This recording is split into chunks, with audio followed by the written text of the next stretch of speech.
Hello friends, welcome to my channel and welcome to my another blog. আশা করি আপনারা সবাই ভালো আছেন। আজ আমি গিয়েছিলাম আমার হোম টাউনে ঝুলন যাত্রা দেখতে, যেটা আমার বাড়ির থেকে 5-7 মিনিটের দূরত্বে অবস্থিত। এখানে এসে দেখি এ কী কাণ্ড, এ তো জলজ্যান্ত কৃষ্ণ রাধিকা। তো চলুন পুরোটাই আপনাদের সঙ্গে শেয়ার করি। এখানে দেখানো হয়েছে রামায়ণ মহাভারতের রাম সীতাকে, যেটা জীবন্ত কলাকৃতিতে দেখানো হয়েছে। আর একটু এগিয়ে গেলেই দেখা যায় কত লোকের ভিড়, কারণ এনারাও দেখতে এসেছেন। আর একদিকে দেখতে পাওয়া যাচ্ছে এখানে জীবন্ত কালী।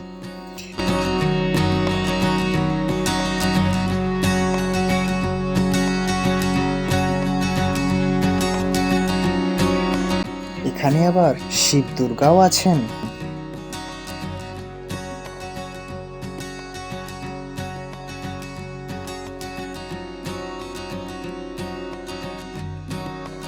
আর একটু এগিয়ে গেলে দেখতে পাওয়া যায় ইতিহাসের পুরনো প্রতিচ্ছবি, যেগুলো আমরা বইয়ের মধ্যেই পড়েছি এবং টিভিতে বা ফোনেতে দেখেছি।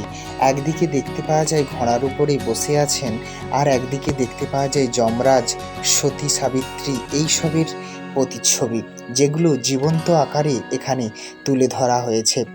একপাশে আবার রয়েছে ঝাঁসির রানী লক্ষ্মীবাইয়ের একটি পুরনো প্রতিচ্ছবি, যেগুলাও জীবন্ত আকারে দেখানো হয়েছে। এখানে আবার ডাকাতেরা কালী মায়ের পুজো করছেন। আগে যে ডাকাতেরা কালী ভক্ত ছিলেন এবং কালী মায়ের পুজো করতেন, সেটাই এখানে দেখানো হয়েছে।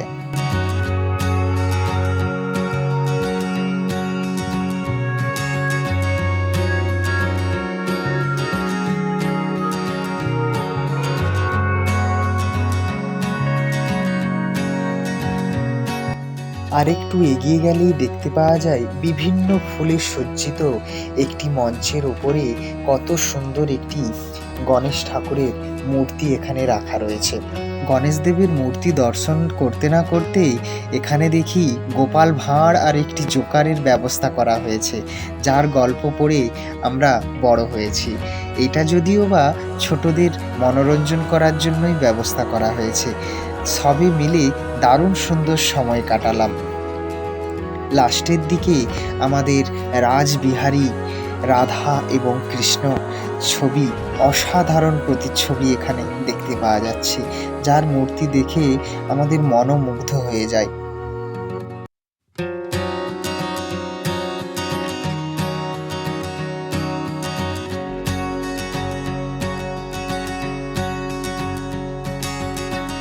এখানে স্কুলের মাঠের পাশে বিভিন্ন খাবারের দোকানে বসেছে, যেমন ফুচকার দোকান, আইসক্রিম, বিভিন্ন খেলামপাতির দোকান এবং বিভিন্ন ফাস্টফুডের দোকানও বসেছে।